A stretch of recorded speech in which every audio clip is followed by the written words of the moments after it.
Sebelum melanjutkan, jangan lupa subscribe dulu, terima kasih. Bab 101, Chaiden Husli mengejar Hailey Camden. Rahel menjawab, saya sedang bekerja di Starbucks. Bagaimana?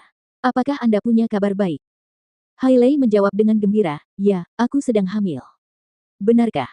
Hebat sekali, Rahel gembira dan gembira karena sahabatnya sedang hamil.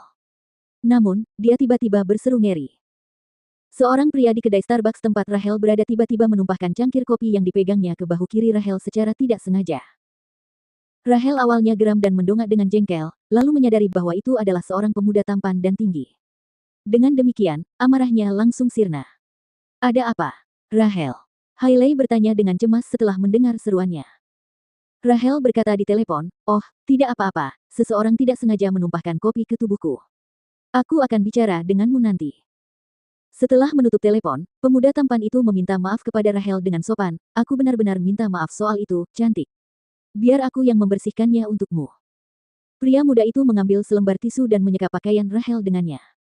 Rahel mengamati pemuda yang menurutnya 3 hingga 5 tahun lebih muda darinya. Penampilannya segar dan bersih, serta proporsi tubuhnya sangat bagus. Dia benar-benar idaman Rahel. Rahel berkata, Kyuti, pakaianku bermerek Gucci. Bahkan jika kamu membersihkannya, aku tidak akan bisa memakainya lagi. Pemuda itu berkata, mengapa aku tidak membelikanmu satu set yang baru? Berapa harganya? Rahel terkekeh dan berkata, sangat norak membicarakan uang. Kamu sendirian. Duduklah. Pemuda itu dengan patuh duduk di hadapan Rahel. Rahel terus bertanya, tampan, siapa namamu? Dia menjawab dengan senyum malu-malu, Chaiden Husli. Saat makan malam di Camden's, Jordan tiba di villa, dan keluarga Camden menyambutnya dengan antusias begitu ia masuk. Jordan, kamu di sini. Ele juga berperilaku baik.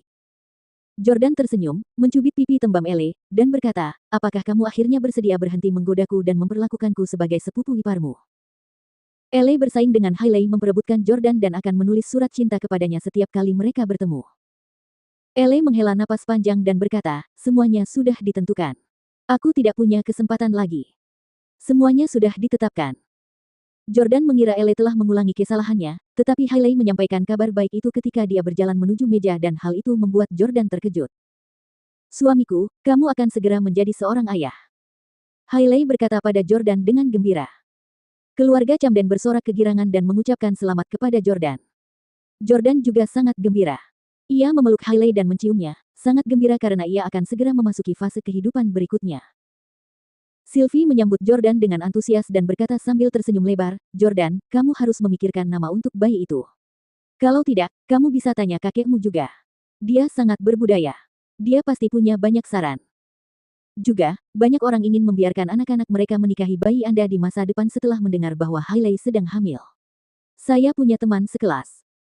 Sebelum Sylvie sempat menyelesaikan ucapannya, Benedict menegur, cucu-cucu teman sekelasmu itu tidak layak menikah dengan cucu kita. Kau benar-benar tidak berakal sehat. Sylvie membalas, beberapa teman sekelasku juga kaya, oke. Mereka berdua sering bertengkar, jadi Jordan dan Hailey hanya menganggap pertengkaran mereka sebagai lelucon. Saat makan malam, Jordan tiba-tiba bertanya, bagaimana proyek Hailey Residence berjalan? Akan sangat bagus jika proyek ini dapat diselesaikan sebelum bayi kita lahir. Hailey berkata, semuanya berjalan sangat baik, tetapi aku tidak suka arsitek asing yang kita sewa sebelumnya. Berkomunikasi dengannya terlalu merepotkan. Kurasa kita harus menyewa orang lokal saja. Suamiku, kamu tidak keberatan, kan? Arsitek asing itu adalah arsitek terkenal internasional yang secara khusus disewa Jordan untuk Hailey. Jordan tertawa dan berkata, tentu saja. Anda yang bertanggung jawab atas proyek itu. Anda dapat mempekerjakan siapapun yang Anda inginkan.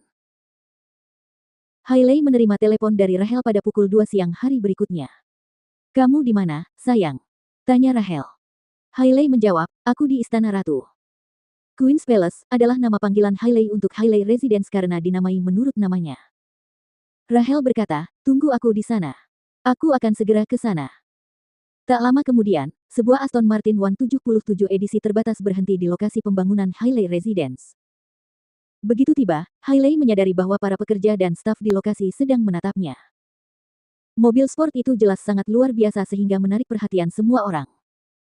Hailey segera berjalan mendekat ketika dia melihat sahabatnya, Rahel, keluar dari kursi penumpang. Pada saat ini, Hailey juga melihat seorang pria muda, tinggi, dan gagah keluar dari kursi pengemudi. Hailey bertanya dengan rasa ingin tahu, Rahel, siapa ini? Rahel tersenyum dan berkata, dia adalah seorang arsitek lokal terkenal yang kutemukan untukmu, Chai Den Husli.